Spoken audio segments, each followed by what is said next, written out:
بسم اللہ الرحمن الرحیم۔ السلام علیکم۔ اس وقت میکسیکو میں ایک جگہ ہے جس کا نام ہے ٹیوٹیواکان۔ اس کا لفظی مطلب ہے وہ جگہ جہاں خدا اترے۔ یہاں پر 3 بڑے اہرام بنے ہوئے ہیں جنہیں ان کے بنانے والوں نے مندر یا عبادت گاہ کا نام دیا تھا۔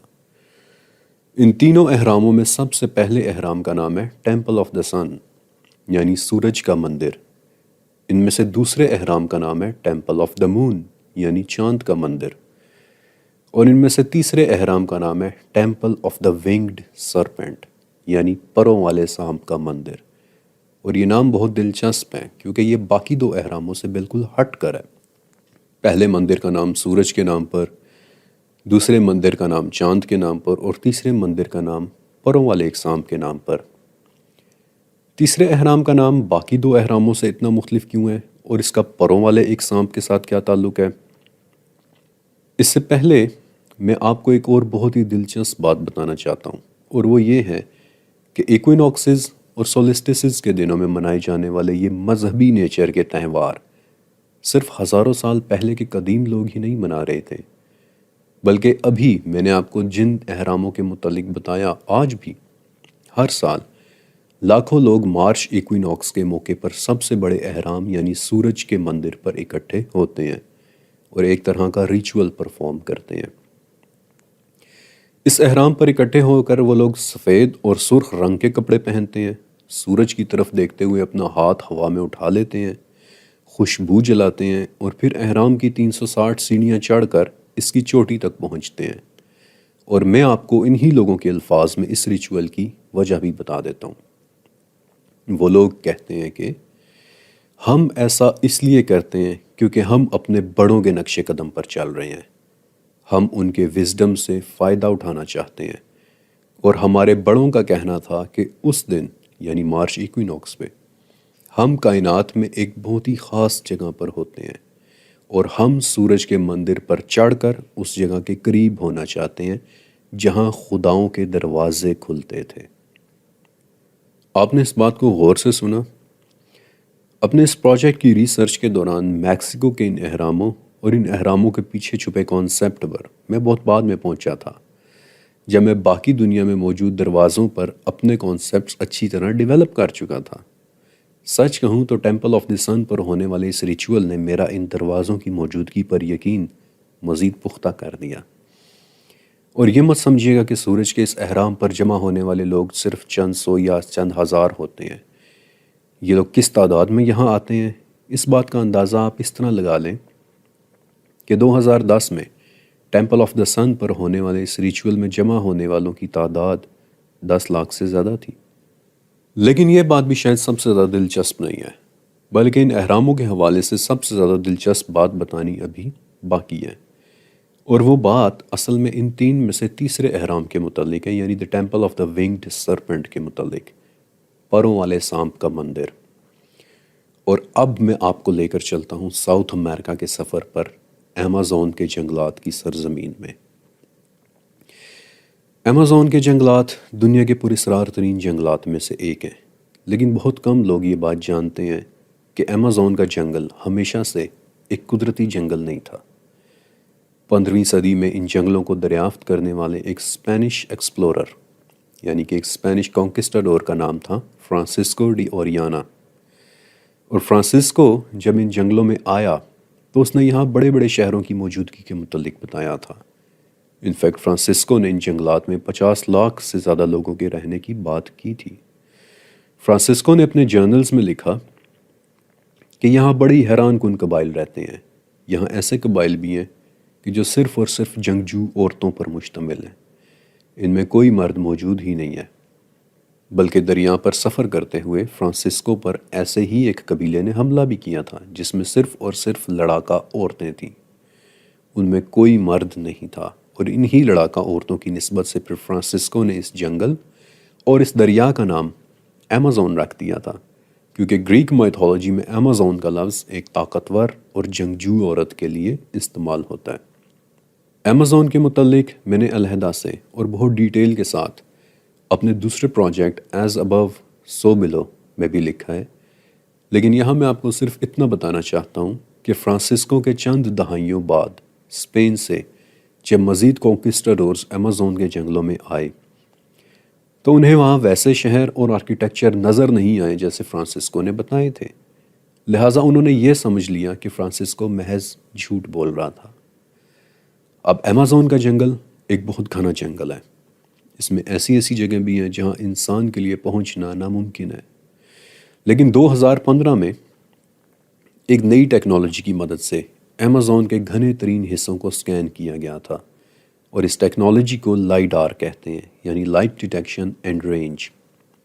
اور تب ان سکینز کے ذریعے ہمیں پتہ چلا کہ ایمیزون میں کئی پرانے شہروں کے کھنڈرات واقعی دفن ہوئے پڑے ہیں، بالکل ویسے ہی جیسے فرانسسکو نے بتایا تھا، ایسے شہر جو اچانک صفائی ہستی سے ہی مٹ گئے۔ اور ایمیزون کے جنگلات دراصل ان لوگوں کے باغات تھے جو ان کے غائب ہو جانے کے بعد آؤٹ آف کنٹرول ہو کر گھنے جنگلات بن گئے۔ لیکن ایمیزون کے ان گھنے اور خطرناک جنگلوں میں رہنے والے وہ کون لوگ تھے، اور ان کے متعلق میں آپ کو کیوں بتا رہا ہوں؟ آپ میں سے جو بھی ایمیزون کے جنگلات اور ان میں رہنے والی تہذیبوں سے واقف ہیں وہ ایک بات ضرور جانتے ہوں گے کہ ایمیزون میں رہنے والی تہذیبیں سورج، چاند، ستاروں اور زمین کی گردش کو پہچان لینے کی ایکسپرٹس تھیں۔ اتنی ایکسپرٹ کہ مایانز تہذیب کا بنایا ہوا کیلنڈر اس وقت کے رائج الوقت گریگورین یعنی یورپین کیلنڈر سے زیادہ ایکوریٹ تھا۔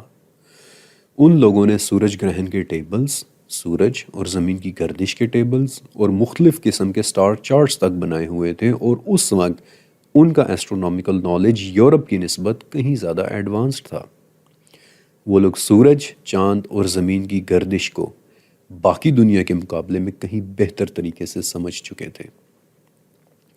اس کی ایک مثال یہ ہے کہ ہماری زمین کے ساتھ ایک اور سیارہ بھی سورج کے گرد گھوم رہا ہے، وینس یعنی زہرہ، اور وینس پر ایک سال 584 دن کا ہوتا ہے، اور مایانز نے حیرت انگیز طور پر وینس کے سال کو صرف 2 گھنٹوں کے فرق کے ساتھ ٹھیک پہچان لیا تھا، اور یہ ایک بہت بڑی بات ہے۔ اب ساؤتھ امریکہ میں رہنے والی یہ تہذیبیں سورج، چاند، زمین اور ستاروں کی گردش سے ایک بہت ہی ایڈوانسڈ سٹیج پر آگاہ تھیں، واقف تھیں۔ لیکن اگر آپ ان کے کھنڈرات اور ان کے چھوڑے ہوئے آثار یا آرٹیفیکٹس کو اسٹڈی کریں تو آپ پر کچھ حیران کن راز افشا ہوں گے۔ مثلاً ساؤتھ امریکہ میں رہنے والے ایزٹیکس مانتے تھے کہ زمین اور آسمان کے درمیان 4 دروازے کھلتے ہیں جن کے پیچھے پوری دنیائیں آباد ہیں۔ اسی ایزٹیک مائتھولوجی میں ایک بہت مشہور ٹیکسٹ ہے دی لیجنڈز آف دی سنز، جس میں وہ لوگ 4 مختلف دنیاؤں کی بات کر رہے ہیں جہاں ہر دنیا میں ایک علیحدہ سورج نکلتا ہے اور ہر دنیا میں ایک علیحدہ مخلوق بستی ہے۔ مایان کیلنڈر میں مایان لوگ 5 ایسے خاص دنوں کے متعلق بات کرتے ہیں جن کے دوران دیکھی اور ان دیکھی دنیائیں یعنی کہ ویزیبل اور دا انویزیبل ورلڈ، ان کے درمیان موجود پردہ ہٹ جاتا ہے اور چیزیں یہاں سے وہاں اور وہاں سے یہاں آ اور جا سکتی ہیں۔ انفیکٹ یہی وہ دن تھے جن میں مایانز اور ایزٹیکس سب سے زیادہ انسانی قربانیاں دیا کرتے تھے، جس کی تفصیلات اتنی گھنونی ہیں کہ میں انہیں اس پروجیکٹ میں شامل بھی نہیں کر سکتا، لیکن اتنا ضرور بتا سکتا ہوں کہ سورج گرہن کے ایک ایسے ہی موقع پر انہوں نے صرف 5 دن میں 20,000 انسانی قربانیاں دی تھیں۔ لیکن مایان تہذیب میں ایک بہت ہی خاص بات تھی جو اسے باقی ساؤتھ امریکن تہذیبوں کی نسبت نمایاں کرتی ہے، اور وہ یہ کہ مایانز نے باقی تہذیبوں کے مقابلے میں ایک بہت زیادہ ایڈوانسڈ رائٹنگ سسٹم ڈیولپ کر لیا تھا جسے لوگو سلیبک اسکرپٹ کہتے ہیں، اور یہ بات میری ریسرچ کے لیے ایک بہت فائدہ مند بات تھی کیونکہ اس اسکرپٹ کو استعمال کرتے ہوئے انہوں نے اپنے مذہبی عقائد اور ریچولز کے بارے میں ساری تفصیلات ریکارڈ کیں۔ بعد میں آنے والے اسپینیئرز نے اس ٹیکسٹ کو لیٹن زبان میں ٹرانسلیٹ کیا، اس پر کتاب لکھی، اور آج اس کتاب کا نام ہے پوپل وو، اور یہ وہ کتاب ہے جس میں مایانز ان 4 دنیاؤں میں سے ایک کی ڈسکرپشن لکھتے ہیں جو انہوں نے آبزرو کی تھی، اور اس دنیا کا نام ہے زبالبا، جس کا مطلب ہوتا ہے ایک بہت زیادہ خوفناک جگہ۔ لیکن وہ لوگ اس دنیا یعنی زبالبا سے ایک بہت ہی حیرت انگیز چیز کے ہماری دنیا میں آنے کی بات بھی کرتے ہیں،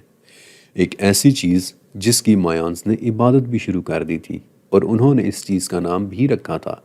ککلکان، یعنی کہ پروں والا ایک بہت بڑا سانپ۔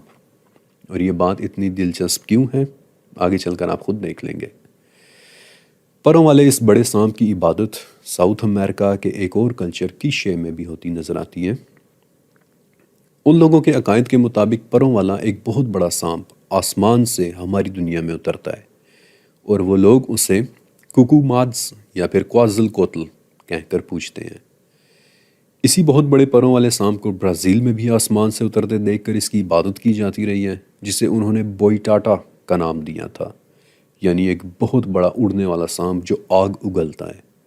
اور یہاں میں آپ کو دوبارہ سے اس تیسرے احرام پر لانا چاہتا ہوں جس کا نام تھا دی ٹیمپل آف دا ونگڈ سرپینٹ، یعنی پروں والے بڑے سانپ کا مندر۔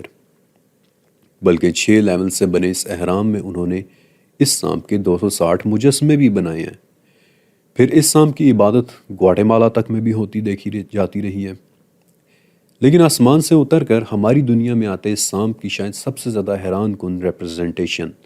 ایل کاسٹیلو میں بنا ایک احرام ہے، جس میں سال میں صرف ایک مرتبہ یعنی ایکوینوکس والے دن ایک بہت ہی حیران کن نظارہ دیکھنے کو ملتا ہے۔ صرف ایکوینوکس وہ دن ہے جب اس احرام پر نکلتے ہوئے سورج کی شعائیں اس انداز میں پڑتی ہیں کہ یہ احرام اپنے ہی اوپر ایک خاص طرح کا سایہ ڈالنے لگ جاتا ہے، ایک ایسا سایہ جس میں ایک بہت بڑا سانپ احرام کے اوپر سے نیچے اتر کر ہماری دنیا میں داخل ہوتا نظر آتا ہے۔ اور یہ بات آرکیٹیکچر کا ایک شاہکار ہے کہ کس طرح انہوں نے اس احرام کو ڈیزائن کیا ہے۔ انہوں نے یہ دکھانے کی کوشش کی ہے کہ کس طرح ایکوینوکس کے دنوں میں جب سورج ایک خاص پوزیشن میں ہوتا ہے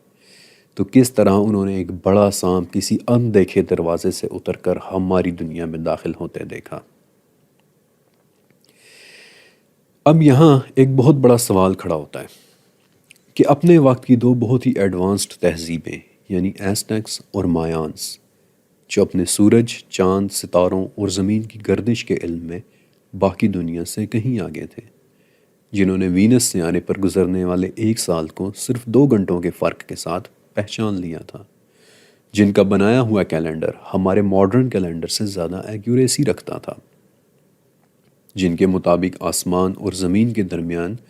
4 مختلف اطراف میں دروازے تھے جو کھلتے اور بند ہوتے تھے، اور جن دروازوں میں سے ایک بہت بڑا پروں والا سانپ ہماری دنیا میں نیچے اترتا تھا۔ کیا ان لوگوں نے واقعی ان دروازوں میں سے کوئی مخلوق اترتے ہوئے دیکھی تھی؟ کیا واقعی کسی دنیا میں ایک بہت بڑا پروں والا سانپ ایگزسٹ کرتا ہے؟ اس بات کا جواب شاید آپ کو حیران کر دے گا، لیکن اگر میں نے ابھی آپ کو وہ جواب دے دیا تو آپ میرا یقین نہیں کریں گے۔ اس لیے پروں والے اس بڑے سانپ کے راز سے پردہ اٹھانے سے پہلے میں آپ کو اپنے ساتھ ایک گھر میں لے کر جانا چاہتا ہوں جو میں نے بہت محنت سے بنایا ہے، مخلوقات کا گھر۔ میرے اس گھر میں بہت سی مخلوقات رہ رہی ہیں، اور پروجیکٹ کے اگلے چیپٹر میں اس گھر کے اندر میں آپ کو کچھ حیران کر دینے والی مخلوقات دکھانے والا ہوں۔